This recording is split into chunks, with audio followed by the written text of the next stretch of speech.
Right. Hello, everyone, and welcome to this webinar series on beyond diagonal reconfigurable intelligent surfaces. So this is this new special interest group that we created 6 months ago or so in IEEE Communication Societies. And we initiated earlier this year in January the first webinar series, so for 24 on these emerging topics. And today we have the pleasure to have Arman with us. So Arman is from working for Interdigital in the UK. Is very active in this field. Let me introduce Arman briefly. Say a few words about the policy of the webinars, and then I will leave the floor to Arman. So Arman, interestingly, got his bachelor degrees from Imperial College London. So he's a former graduate of Imperial, and then he moved to King's College for master and PhD degree, all in communication and signal processing. He had postdoc experience in Manchester and at UCL, and then spent time at Toshiba and Interdigital, if I'm not mistaken. And in the past 2-3 years, I don't know when this ISG group on reconfigurable intelligent surface was created, but he's been chairing this industry specification group on RIS that has been quite active in the past 2-3 years. And today, Arman will be talking about the activities on RIS in ETSI in particular. A few words about how we're going to operate. So the talk will be roughly 50 minutes. The audience will be muted. If you have any questions, please feel free to type them in the chat. And then at the end, we'll have about 10 minutes Q&A. You will be able to raise your hands, and you will be unmuted to ask your questions, or we will pick up questions from the chat directly. And with this, thank you very much. And Arman, the floor is yours. Yeah, thank you very much, Bruno. So I'll go ahead and share my screen.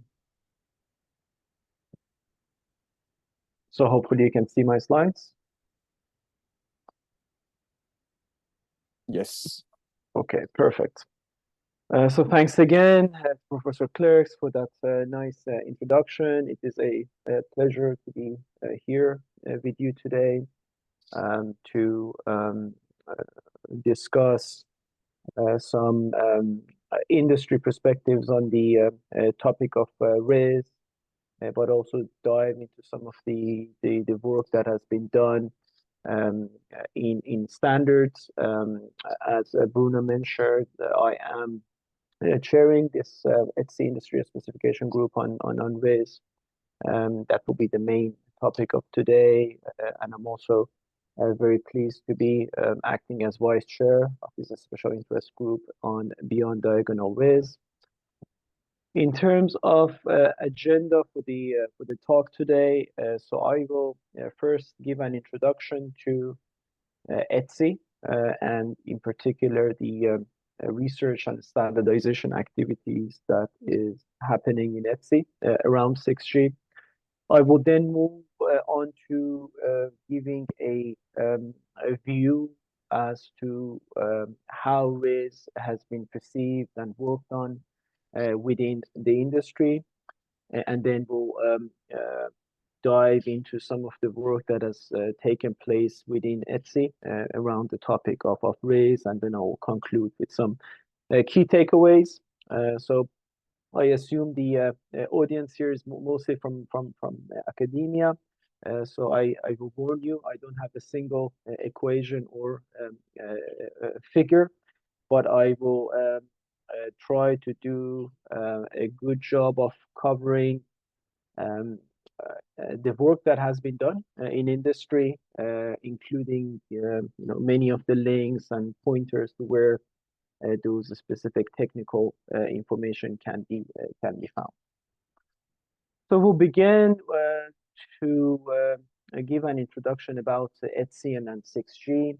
So I'd like to start with this slide to say that we are still in the 5G era. You can call it as far as the standardization is concerned.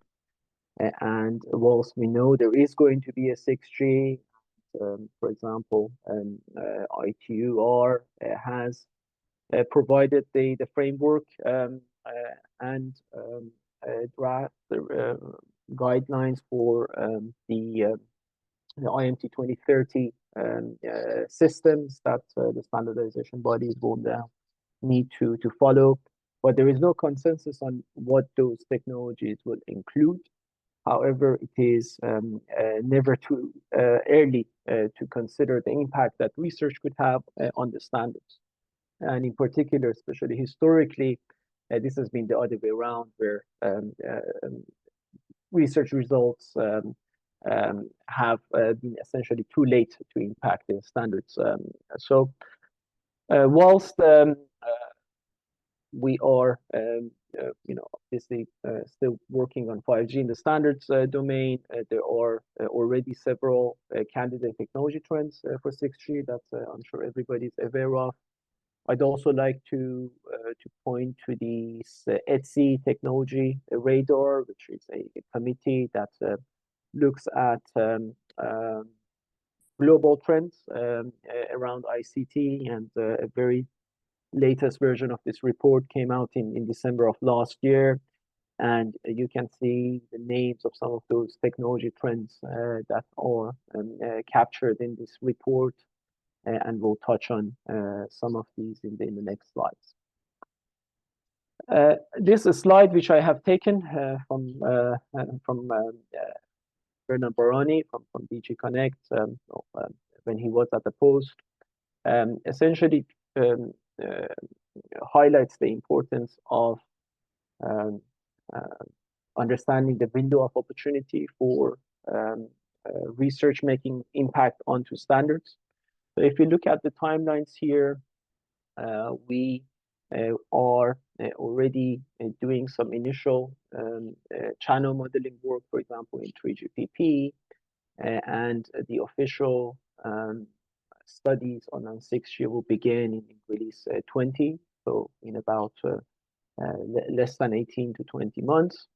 And then the normative phase of 6G will begin in 21, so around 2026 timeframe. So this box that you see in green, and we're more towards the end of this green box, highlights this window of opportunity to ensure that the work that is happening in standards actually does make the impact that is intended towards standards. So what is ETSI? ETSI itself is a standardization organization. So it's was formed for European needs, but it has become very much global now. Interestingly, research organizations and universities make up a big proportion of the membership at ETSI. And I'd also like to point to the fact that being a part of ETSI as a research organization puts you in a very excellent position to be able to follow and impact work of standards. And I'll touch on this in the next slide as well. And the membership fee is very reasonable. So for a given university with a standalone fee of 2K, everybody in that university has access to all ETSI groups.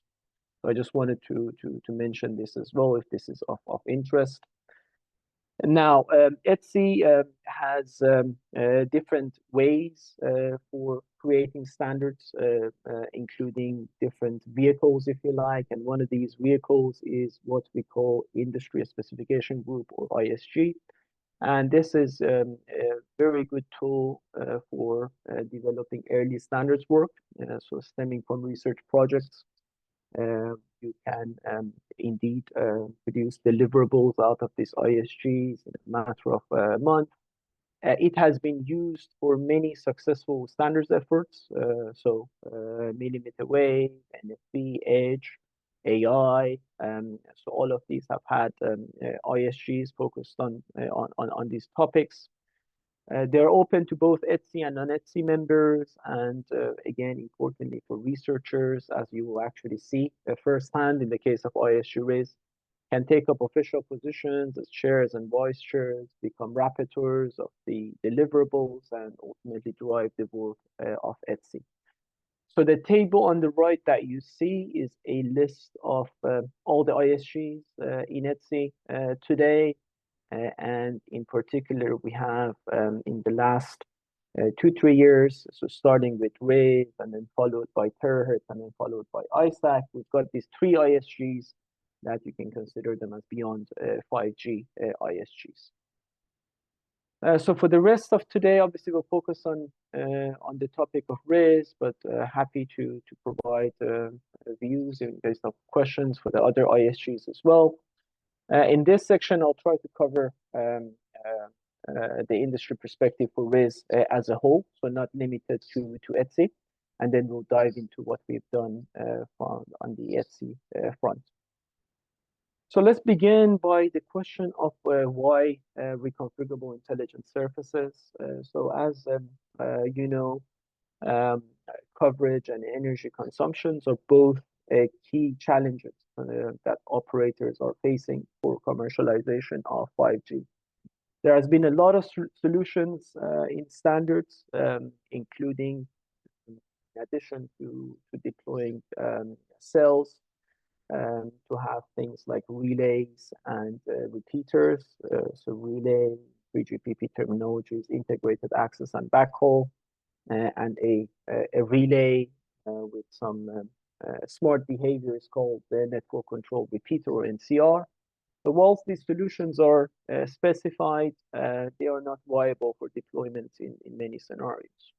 So RIS is a new type of network node, different than these nodes, which has a planar array of a large number of unit cells that can be tuned according to your propagation status to some control signaling. So what you're doing ultimately is that you are controlling your channel, or aiming to control your channel in the electromagnetic domain, so layer 0 sitting below layer 1 where we do the baseband.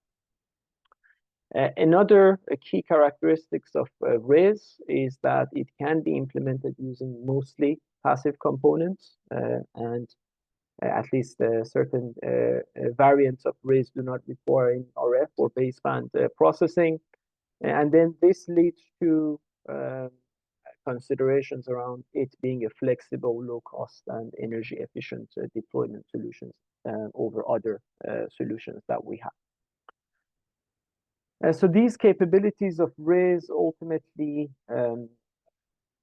it can be used to have this new era where we have programmable radio environments as opposed to designing and optimizing things at the transmitter and receiver in order to deal with the channel. Rather, we would like to control the channel, at least in part. And this has motivated a host of use cases. So these are around enhancements of systems KPIs, such as capacity and coverage, but also importantly to support existing or new type of wireless applications. So by existing, we could mean things like positioning, and then for new usage scenarios as well, such as sensing, RIS could play an important role. So this is a slide which is not exhaustive, just intends to point to the fact that there's been a ton of work that has been done in the research and development phase of RIS. So from the IEEE front, so we've got the SIGs, the ETIs, including the latest SIG on beyond diagonal RIS, which has been launched, as Professor Clerks mentioned, around 6 months ago. There are a ton of papers, and I'm sure the audience is well aware of those. And then we've also had a number of trials and prototyping results that have emerged over the years. So we have cases from, for example, NTT Docomo, University of Surrey, Orange, ZTE, NEC, and the likes, and we're seeing more of actual measurement results as we go.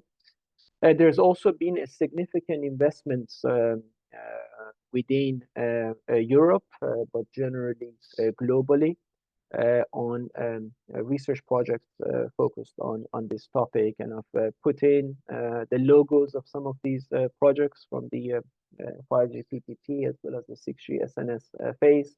Again, these are not exhaustive, but just pointing to the fact that the technology has had a lot of interest on it in the research and development community. Next, I would like to go through research, go from the research to the industrial, if you like, perspectives over RIS. So one important, if you like, confirmation for potential validity and use of RIS is the fact that it has been captured as a technology to enhance radio interface within the IMT 2030 Future Technology Trends report.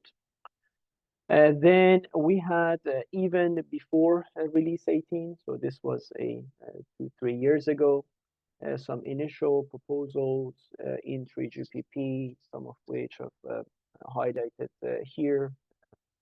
And you can, once I share the slides, you can click on the contributions to go to the material. Initial discussions around potential study of raising in 3GPP. So there were a wide range of views there before release 18, and ultimately it was deemed that the technology is not mature enough, or that it could be deprioritized over other important topics that 5G Advanced had to take care of.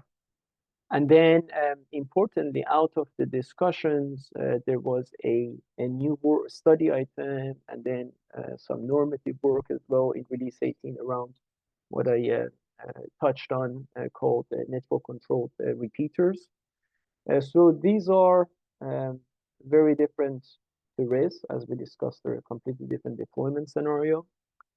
In that they're in-band RF repeaters, so they amplify and forward the signals, and this is intended for extending the network coverage for FR1 and FR2 bands. These are single hop stationary nodes. However, this NCR is considered a stepping stone for RIS, especially as you can see in the diagram at the bottom right, the control link between the NCR and the GNOD, where you could have, for example, exchange of site control information, such as TDD information, beam information, power information, on-off information, could have some similarities to what the RIS conceptual model could look like in 3GPP. So as you know, we have then towards the end of each release of 3GPP, we have discussions on what the next release should be. So we had discussions around what should go into release 19. That has started this year over the span of the second half of last year. So I'll talk about those pre-release 19 discussions, but then importantly, we've had also in the last 2-3 years, in a similar time frame as those release 18 discussions, the launch of the IEEE, which we will cover in detail. There's also, I'd like to highlight this RIS Technology Alliance in RISTA, which is mostly driven out of China, that is also doing a similar activity to IEEE in terms of streamlining research efforts out of China. And then if we take a look at what happened in release 19, so there were a significantly larger number of contributions around the topic. Out of about 50 topics, actually, RIS was number 14 in terms of number of contributions submitted on the topic.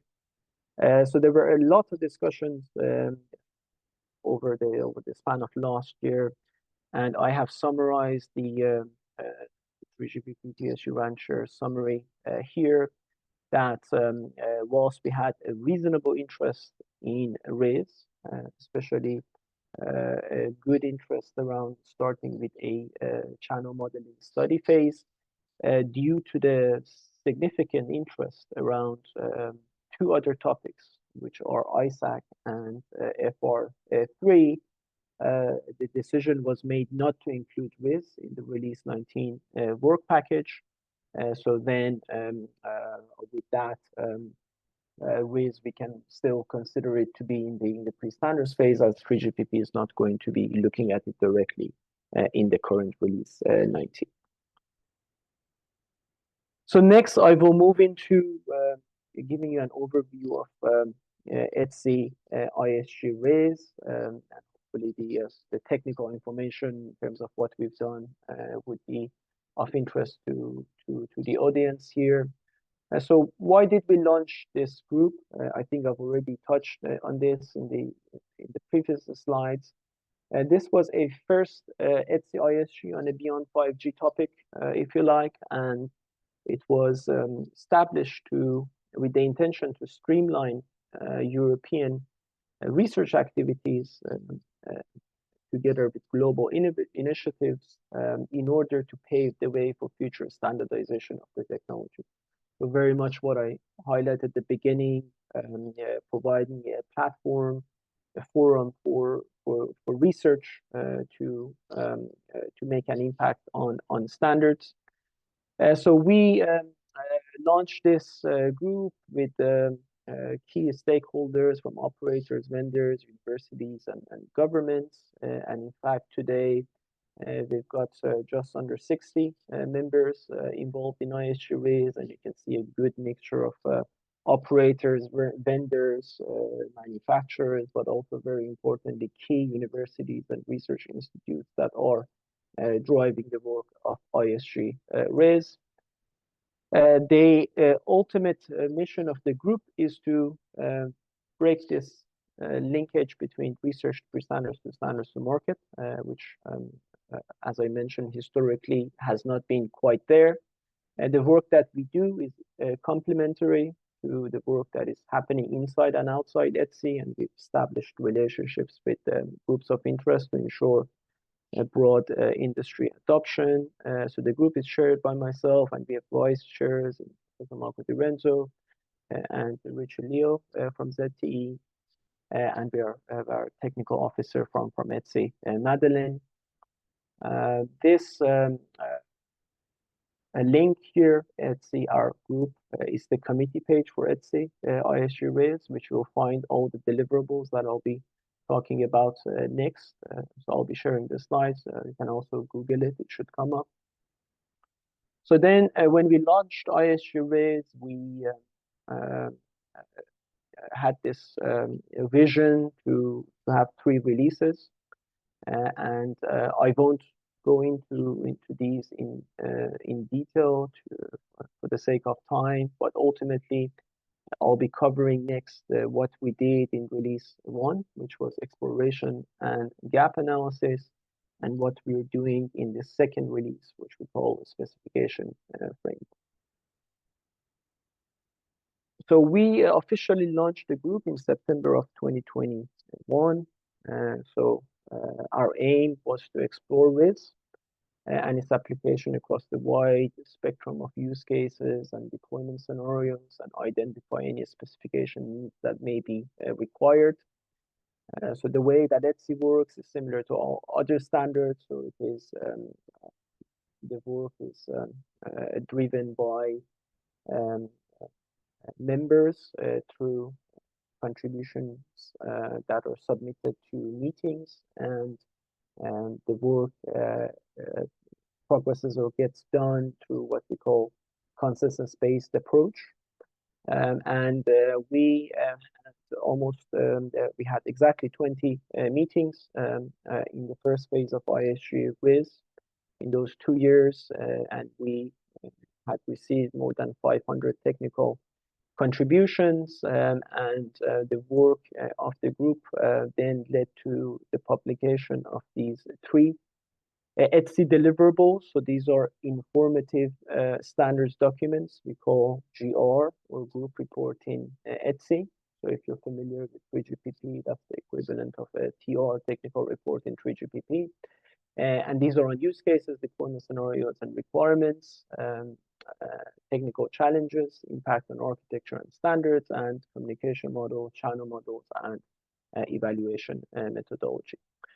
Throughout this phase, we did a number of outreach activities, and importantly, we engaged with 3GPP as well through liaison statements. And next, I will go through what each of these group reports covers, I have not singled out a specific technology or result, just for the sake of not singling out anything, but I'll cover the topics that were captured, and you can readily access these comprehensive documents that has been produced out of the work of ISG-RIS. So the first work item that we had on use cases, deployment, and scenarios, it was created to identify and define relevant use cases with corresponding KPIs and deployment scenarios where RIS could potentially play a role.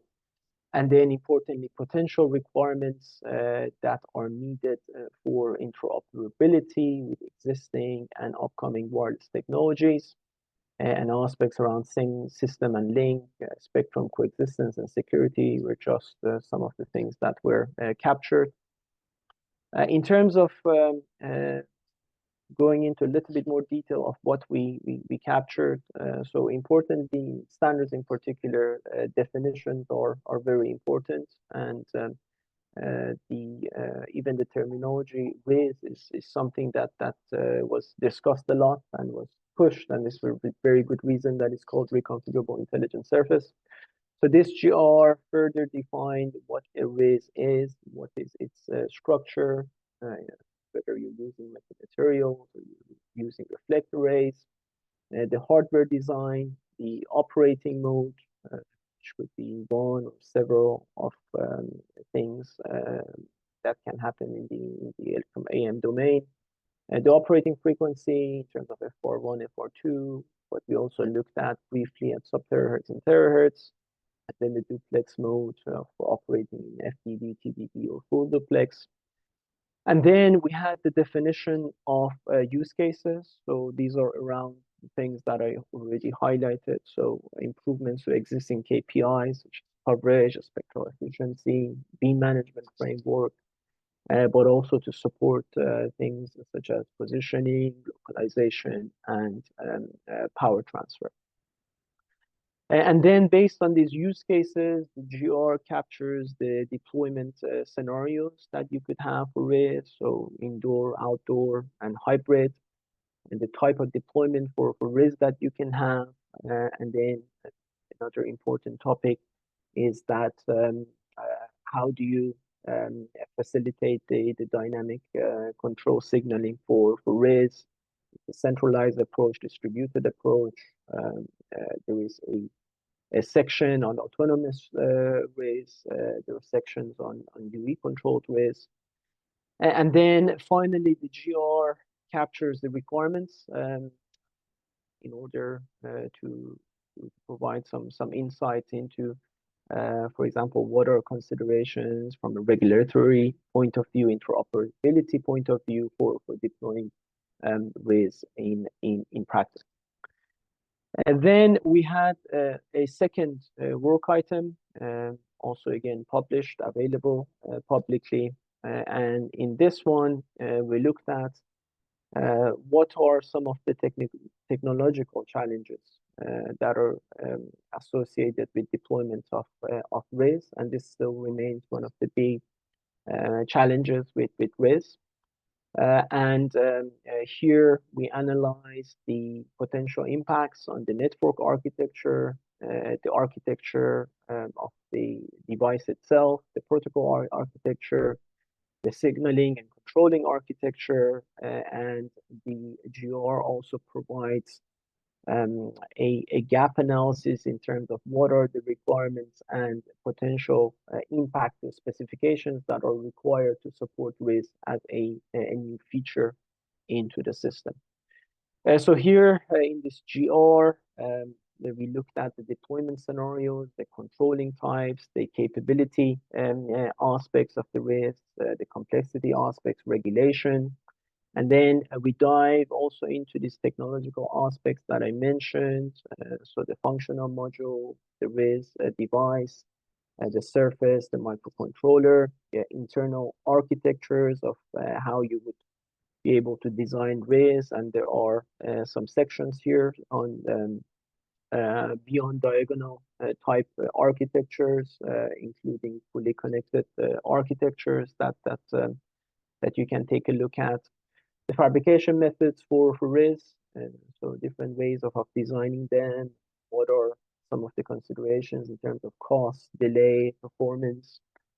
And then we also studied the impact of RIS onto architectures. So not just for communications, but also for sensing and localization as well. We highlighted the functions and interfaces that need to be looked at when you insert RIS into your architecture. And then finally, we had work done on the radio and physical layer aspects. So what are some of the RIS control signaling mechanisms? What are the site control information, such as beam information, PCI frameworks that need to be considered to enable deployment of RIS. We also captured important aspects to do with how you would go about your measurements and feedback for these additional links that the RIS creates. And then, as I mentioned, this GR also captures the views of ISG RIS in terms of what would be specified to support the ultimate deployment of RIS into the system. A third GR that should be of interest to the audience here was on communication models, channel models, and evaluation methodology for RIS. So here, the rapporteur, Professor Marco Di Renzo, drove the work. So here we studied the communication models that strike a good balance between accuracy and simplicity. Channel models, looking at a wide variety of ways to model the channel under different propagation channels and considerations. Key performance indicators, including how you evaluate the performance of the RIS through link budget analysis, through link level simulations and system level simulations. And we do have some initial results captured in the GR for performance there as well. In terms of the models that we looked at, so we looked at models for communications, for localization and sensing, continuous and discrete models. We looked at how our existing channel models, including those, for example, from 3GPP that are defined for communications between the base station and the UE, could be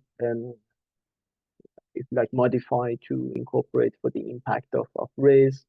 What are the path loss models?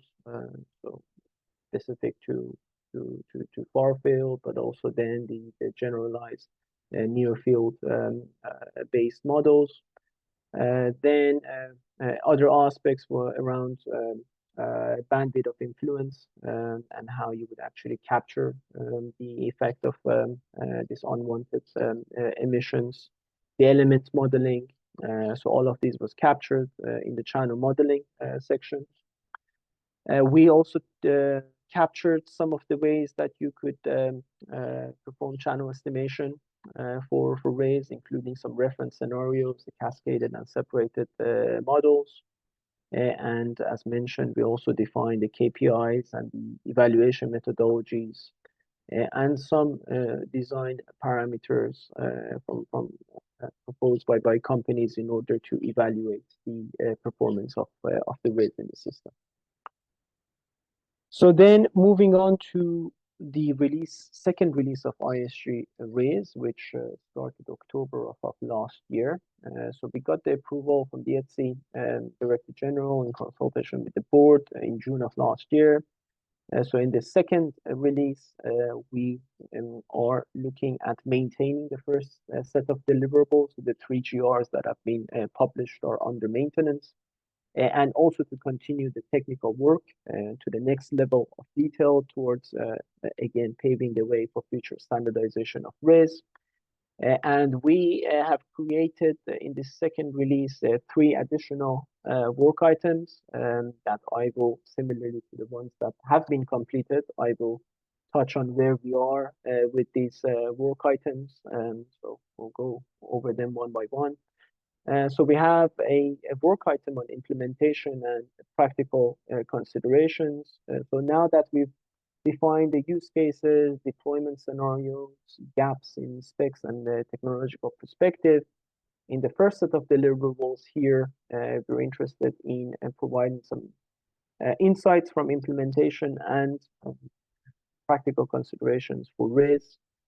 So general hardware aspects of RIS, so the unit cell operation, specific switching elements, the RIS controller, the RIS interfaces, the power source for the RIS, some of the design requirements and implications, so things around energy efficiency, magnetic field exposure, coexistence, the different types of RIS that you could consider for implementation.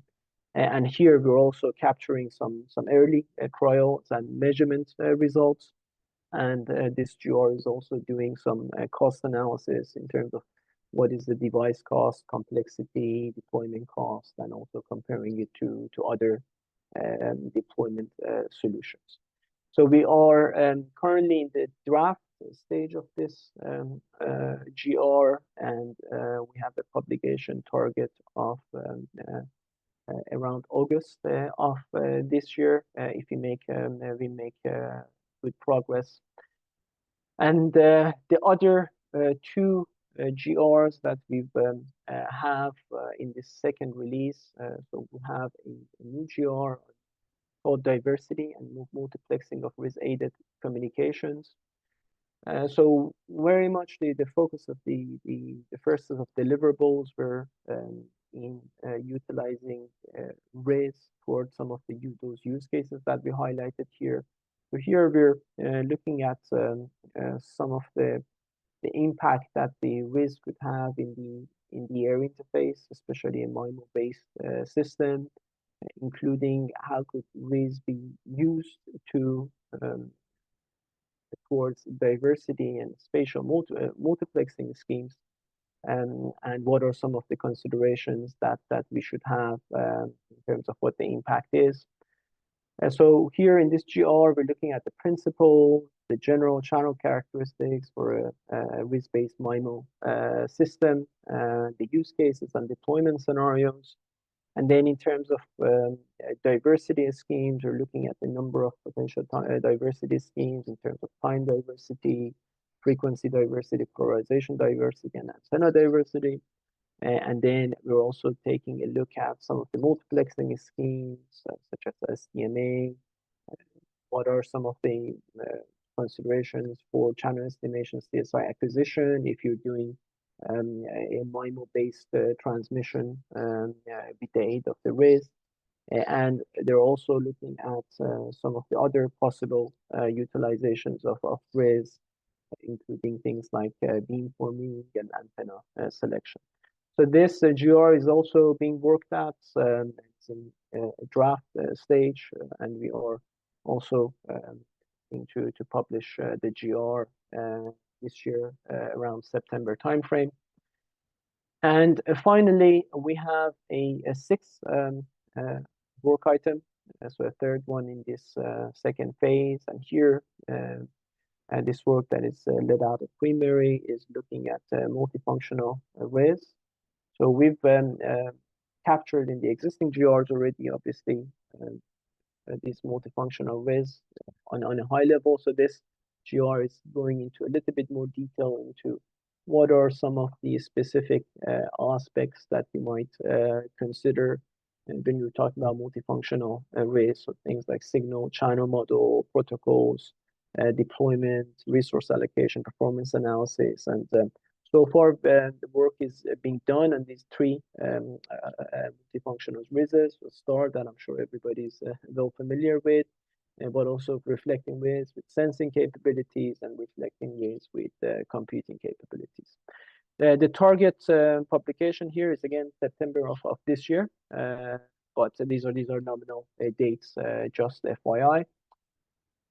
So this was a quick summary of what we've done in ISG RIS. So again, the GRs are online, and the second set of GRs are being worked at. So I will then conclude with some takeaways. So first, I wanted to flash this slide. So this is taken from the 3GPP RAN chair December of last year. So the high-level considerations for the 6G timeline from the 3GPP perspective. So the first 6G workshop is anticipated to be in March of 2025. So there is an organization of a stage 1 workshop that is being discussed separately. And then importantly, as I mentioned at the beginning, the studies for 6G are expected to start from release 20. And the IMT 2030 submission and normative work for 6G is anticipated to follow from the studies in release 20 for some normative work in release 21. So this essentially again points to the timeline window of opportunity that I highlighted, that we're getting closer and closer to 6G entering 3GPP officially, and the research work and impact has to be considered now whilst we're still in the pre-standards phase of 6G. So some of the key takeaways. So RIS has received a lot of attention as a potential technology for future radio interface. I already touched on the importance of making impact from research onto standards whilst there is a window. We formed ISG RIS to do exactly that, to coordinate and streamline the research efforts that have been done on this technology in order to impact the work that will happen in standardization in 3GPP. We completed the first release of ISG RIS, and we've defined use cases, we've identified deployment scenarios, we've captured the communication model, the channel models, the technological gap, and the specification requirements. And then in this second release, we're doing additional informative work. So we're doing implementation, we're looking at some of the more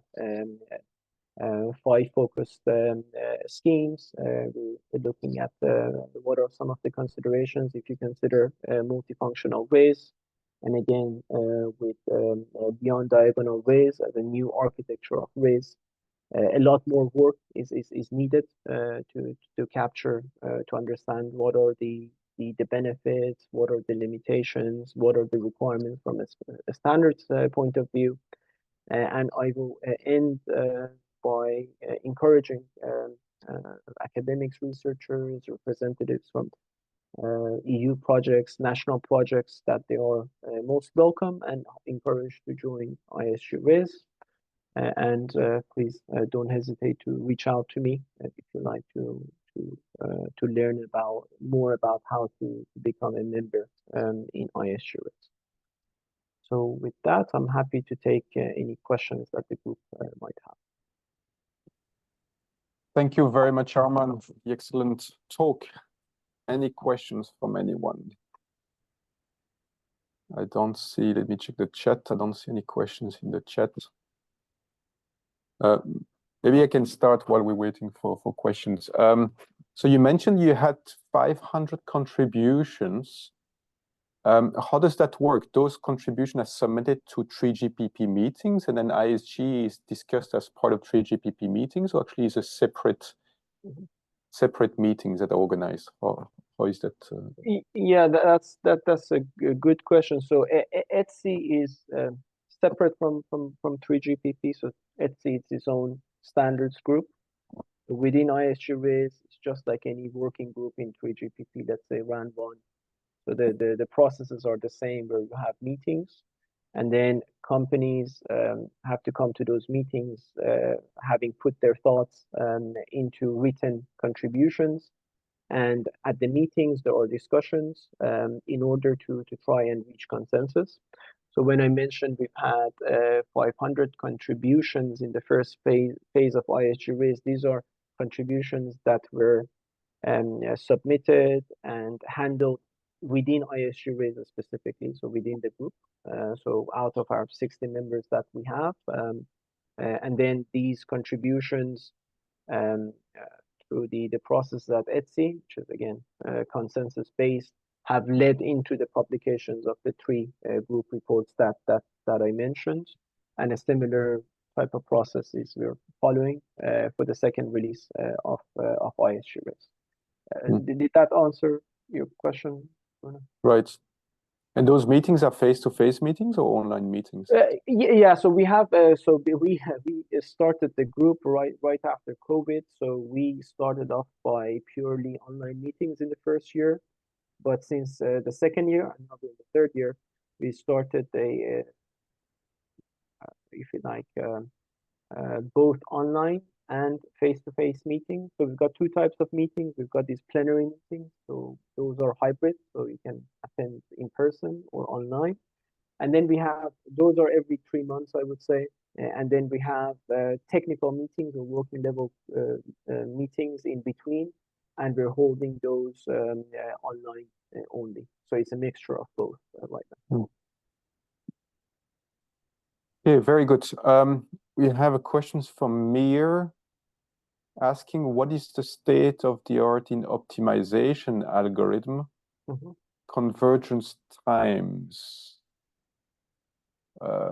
Is it a limiting factor to deploy RIS in fixed use case scenarios? Okay, yeah, so thank you, Mir. Yeah, so there's been, from an implementation optimization point of view, there's been quite a lot of work that has been done in the literature, obviously. From the perspective of these standards documents, we obviously try to focus on mostly the frameworks and functionalities that would allow, if you like, a certain company or center vendor or certain researcher to go implement their own optimization scheme. But very importantly, as you highlighted, there are various considerations to be taken place when you talk about optimization for RIS. So just the fact that you could have different hardware implementation of the RIS, whether you're using pin diodes, varactor diodes, liquid crystals, depending on for example, things like how much power you need to consume, what are the specific beamforming schemes that you're using. Are you using a codebook-based, for example, approach? What is the RIS control is coming from? The network, is it from the UE? Is it an autonomous RIS? So all of these factors impact the optimization of RIS. And then to trying to take a look at the comment itself, because the second comment I didn't quite understand the so is it a limiting factor to deploy RIS in fixed use case scenario? So it would be good to know what Mir had in mind by fixed use case scenario. So are you referring to can you hear me? Yes. Yes, Mir, please go ahead. So is it a limiting factor like the RIS will be limited to a fixed use case scenario, like it can handle the user mobility? Will it be deployed in low mobility scenarios or fully mobile scenarios? How it will handle like UAV application, just like you illustrated in your slides? Yeah, no, that's a good question. I mean, you know, mobility is always a challenge, even for a traditional system, obviously, and that's still the case for RIS as well. I wouldn't say that it is an impossibility, if you like, or that there is no use of RIS in such scenarios. On the contrary, one of the use cases for RIS that is being quite talked about quite a lot, and there's good interest, is indoor deployments of RIS. And obviously you have mobility there, but we're talking about different type of mobility with different speeds and different propagation conditions. So indeed, as far as, for example, the use cases that we've captured, you know, you can go there and you see things like, you know, using RIS to you know, aid things like, you know, cycling, but you can also have things like, you know, RIS could be used for, you know, much more like stationary type of use cases. So both are possible. Thank you. Okay. Maybe Bo has a question as well. Maybe Bo, you want to ask your question yourself? Yes, thank you. My name is Bo Göransson, and I'm with Ericsson, and also a young professor here at the Royal Institute. I have a question. Do you look anything on the impact on the radio protocols and say channel and signal mappings, things like sounding reference signals and the timing of the protocol stack and so on? Yeah, hi Bo. Yeah, thanks for the excellent question. So the short answer is yes. And in particular, out of the 3 GRs in this second GR on technological challenges, architecture, and impact on standardization, we have indeed you know, captured at least some views from ISG-RIS. More work definitely needs to be done in terms of what is the impact on the transmission technologies, impact on the protocols, impact on the architecture. What could the control plane could look like? So there is a good bit of information in this GR to you know, as a starting point. But definitely more needs to be done. This GR is an informative document, so there's need for more work. And I guess then that the goal for, say, a 6G standardization phase is to make the radio protocols more adaptable for implementing a RIS or similar. Yeah, I don't want to speculate in terms of what the approach for 6G would be. In fact, even if we go to the release 19 discussions of RIS, although there was interest, as I mentioned, from some companies, yeah, there was, you know, quite a bit of interest for some work on RIS. Some companies did not have those views, so there were also views that, you know, it is there's no specifications. Is, for example, required. You can go deploy RIS today. Some challenges raised around like the cost and feasibility of having RIS into the system. So it is, I think, very much still open to say how things would develop from a 3GPP point of view. And this is exactly one of the things that we're trying to do in ISG-RIS, to try to streamline the different views, different works that have been done from a research and development point of view to have some, if you like, initial answers or views from the community around some of those challenges. Sorry, I couldn't give a more straightforward answer. No, it's good. Yeah, because I think there is a fundamental impact if you have these reconfigurable surfaces that you will break. Yeah, maybe not channel reciprocity, but at least the coherence time of the channel. Absolutely. If you changed your channel every slot. Then and also in a similar line of thinking, do you also look into, say, how to do conformance testing and things? Do you have a working group for that as well? Yeah, so we've captured conformance testing both in in some high-level detail in work item number 1, but also we've we have some sections on conformance testing in GR2. So again, the short answer is yes. There is some work that we've done on that front. Okay, thank you very much. Thank you. Yeah, my pleasure. Thank you, Bo. Maybe other questions from me. So, you know, beyond diagonal RIS have evolved quite a bit in the past 2 years. I mean, beyond the fully connected architectures that we have, I think in the first report, there is the group architectures, there is the hybrid mode actually that generalize, you know, the star RIS architectures. There is the multi-sector, there are tree connected, forest connected. There are lots of different architectures that have been now branching out from this beyond diagonal RIS.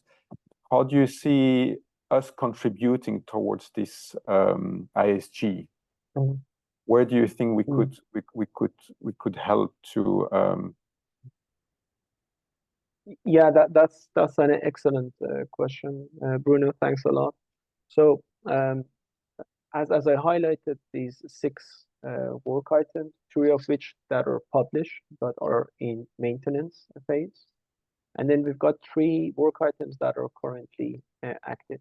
So we have, as far as beyond diagonal RIS is concerned, we've captured in the 2nd GR and in part in the 3rd GR what are the architectures for beyond diagonal RIS, what are the channel and signal models that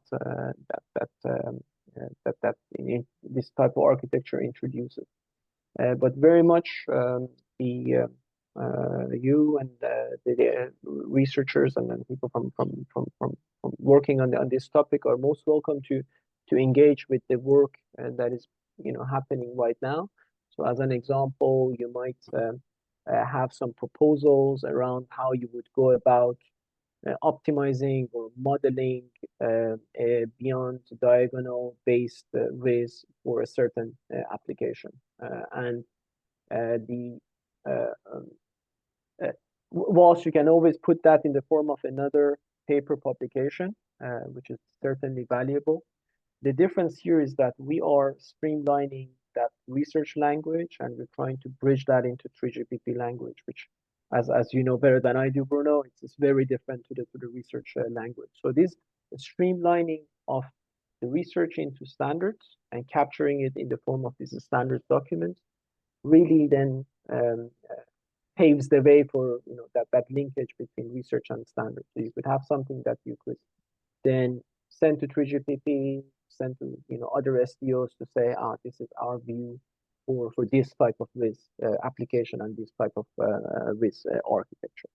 So contributions are most welcome, and I'm very happy to take it offline in terms of how to join the group. Okay. I mean, I can see BD-RIS can fit in all those DGRs, the one you have now on the screens, because there's been evolution on these fields, and so. Yeah, and to me, beyond diagonal RIS, now I'm taking my Etsy hat off, putting my digital hat on. But beyond diagonal RIS is quite interesting in the sense that certainly new architecture provides additional degrees of freedom for you to design, optimize and deploy your RIS, and it's really RIS 2.0 as you have put it in this SIG, and we need a lot more work to understand what are the gain for when you actually talk about real practical systems, the use cases, the complexities. So these are, you know, open problems. We could even at some point, if a company or a university was interested to come and push a dedicated work item on beyond diagonal RIS to try to capture the view. Maybe we would use some of the information that we've already done in the GR. There's a lot of cross-referencing between these documents. I think that would be very, very valuable. Excellent.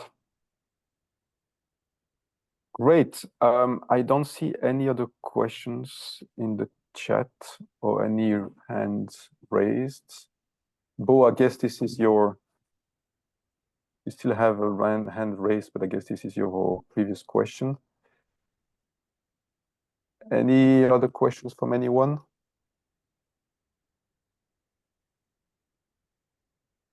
No, I think that's it for today. Arman, thanks a lot for the very insightful, informative talk.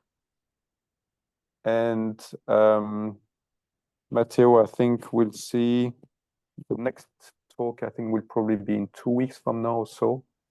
Matteo, correct me if I'm mistaken. And we look forward to seeing you all at our next webinar talk. Thank you very much to all and have a nice day.